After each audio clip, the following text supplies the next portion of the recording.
Our group is the Fast and the Curious, consisting of Luis, Joshua, Natalie, Brianna, and Emily. The fundamental motor skill we will be investigating is kicking. Kicking is a complex skill where several body segments that include the legs, hips, feet, and arms work in coordination. The main goal of the skill is to propel a ball forward to meet a specific target. Examples include passing to another person/teammate or attempting to score a goal in soccer.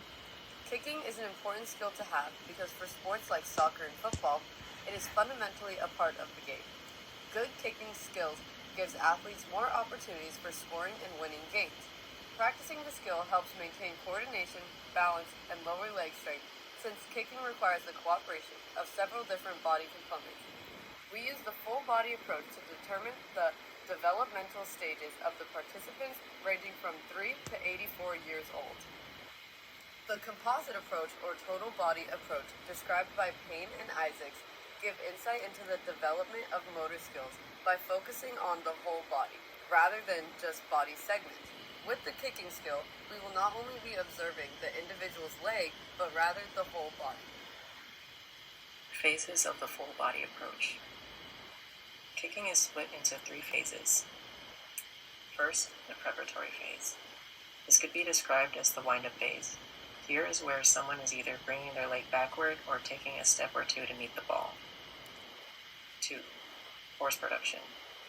This phase is where the swinging of the leg occurs. The leg that will be kicking the ball extends from knee flexion. Third, follow-through phase. Knee extension continues after contact is made with the ball and the performer sets their foot down as if to take a step forward. Stages of learning. In stage 1, actions are rigid. Usually the person stays in the same position before they kick, but if they do take steps, it is not intentionally to create momentum. They bring their leg forward with their knee slightly flexed, and when they kick, they straighten their kicking leg. When they kick, the ball is more like a push rather than a strike.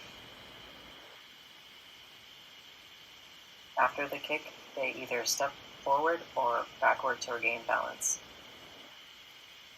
Someone in stage 2 would still be stationary, but before they kick, they would hyperextend the hips and flex the knee of their kicking leg. Their knee would stay flexed as their leg moves to kick the ball. After the kick is completed, a person at stage 2 would likely step sidewards.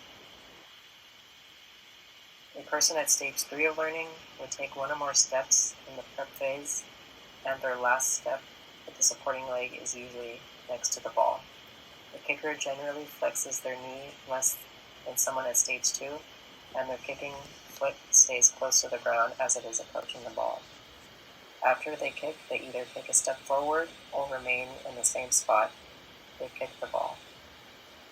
In the final stage, stage 4, while a kicker takes one or more steps, their last step is like a leap, which allows them to hyperextend. During force production, they bring their shoulders back while their upper body is almost leaning backward. While they kick, the opposite arm swings forward in opposition. After the kick, the person might hop or take a step with their kicking leg.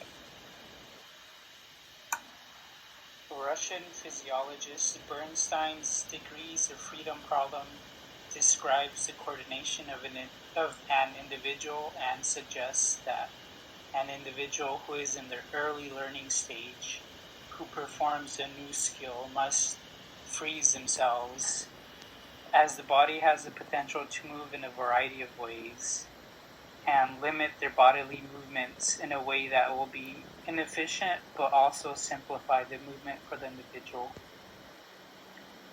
After the individual becomes more comfortable, they are in a mid-learning stage and will start to allow themselves to engage in more range of motion and release restrictions that they set in order to more efficiently use their bodies and correctly perform the skill. As they become even more comfortable, individuals enter the later learning stage, where they start to efficiently use their bodies and produce more movements around specific body segments that will allow them to perform the movement efficiently and eventually master it.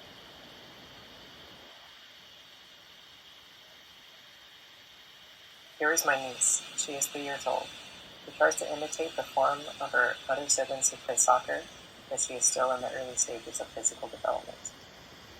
Overall, they are at stage 1 of development, but some phases of the movement show signs of other stages.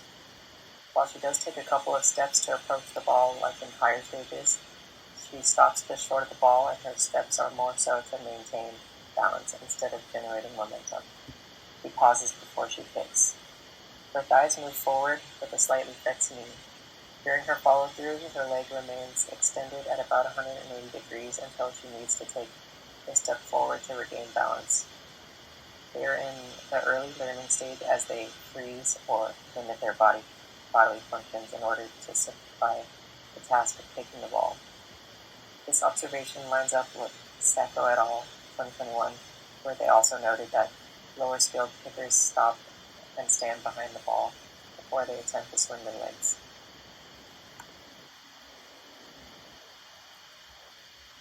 Here is her older sister. She is 9 years old and has been playing soccer competitively for a few years. It could be considered stage 4 of development.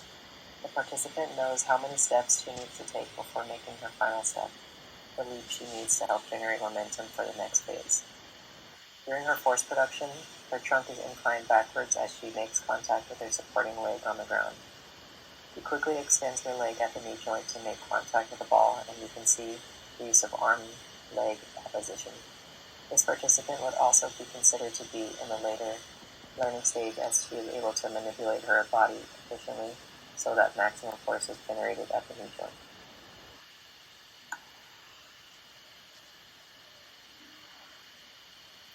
Adolescence. The participant has experience in playing soccer ever since he was a kid.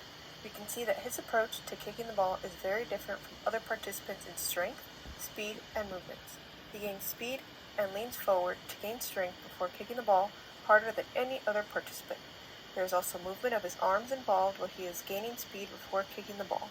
This participant is at the later learning stage of kicking skill since he is efficiently able to manipulate his body and produce force.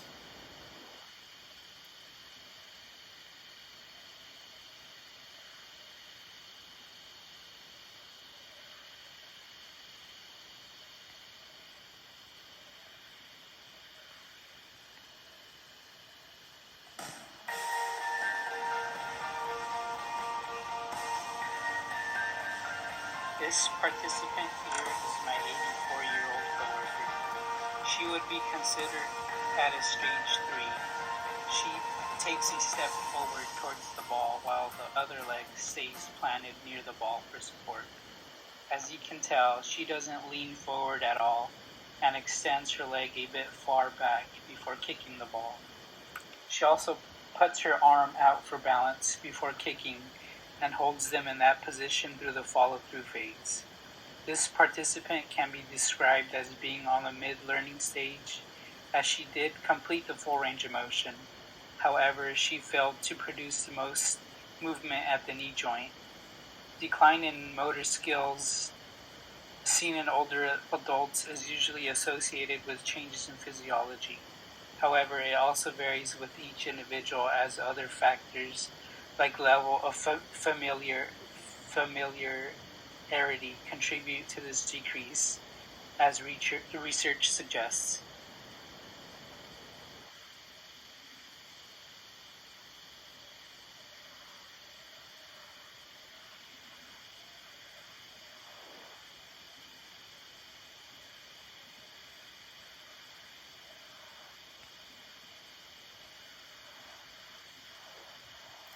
The participant is at stage 4 development.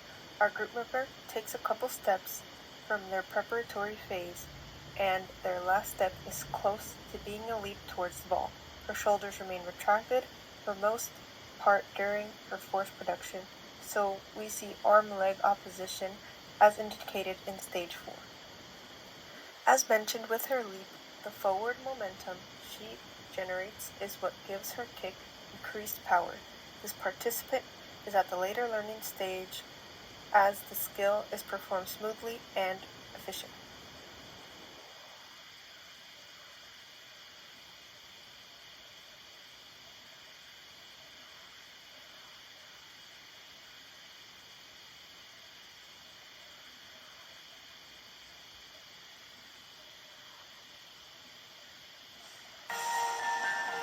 participant is also at stage 4 development. Our group member Josh takes a couple steps to approach the ball in the preparatory phase with a leap right before kicking the ball. His arms come up a bit higher and his shoulders are retracting.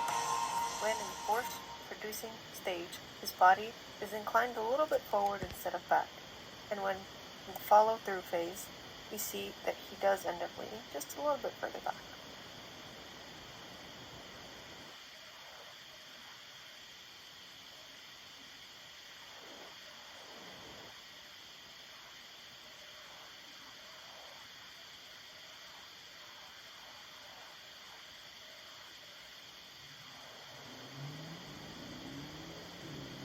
Factors that influenced motor behavior in early childhood. For the participant who is in their early childhood, organismic constraints that are related to the structure of her body directly influence her performance of the skill. Specifically, the individual's muscle mass prevents her from being able to balance on one leg while swinging her other leg to kick the ball. We observe this when she does not bring her kicking leg backwards to prepare to swing, and we also see that she fails to pick up her kicking leg off the ground. Another possible constraint would be the physical environment, which would be the grass that the participant is standing on, since they might not be accustomed to running around on this type of surface. Depending on the child's understanding of what kicking entails, a task constraint can be identified if the child has no distinction between striking and kicking, which would alter the goal of the skill. For the participant who identifies as an older adult, they also seem to be influenced by organismic constraints that relate to her body. Specifically, her knee injuries and past experiences with falls have made her hesitant to participate in rigorous or moderate physical activity, which can fall under the structure category. As seen on the video, she is cautious about using much force and rather prioritizes her balance. Also, in the function category, she can be described as being cautious and somewhat hesitant due to the pain she is aware is possible if she overexerts herself. One of our sources states that the effect of balance and leg muscle strength are linked. Since our adult is of much older age, she is weaker and depends on her arms to give her more balance. She is also seen leaning back a bit more to prevent herself from falling forward during the follow-through.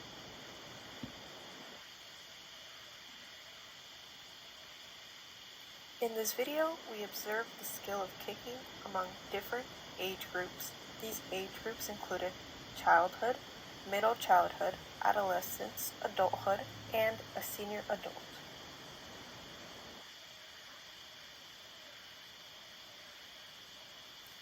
After analyzing the kicking skill of individuals in different age groups, we found that the skill of kicking a ball can indeed be influenced by an individual's experience and age. For example, if we compare Natalie's body approach to her nephew, who's 18 years old and plays soccer, we can see that Jose has more developed and more refined technique to kick the ball harder than Natalie. On the other hand, Natalie, who's older but with no experience, is still figuring out the best way to approach the ball.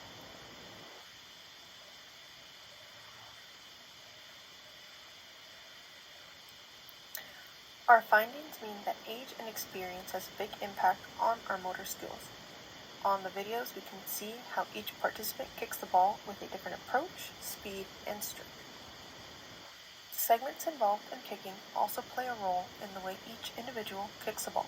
For example, one of the segments that allow us to kick a ball are called the quadriceps. The rectus femoris, the vastus lateralis, the vastus intermedius, and the vastus medialis.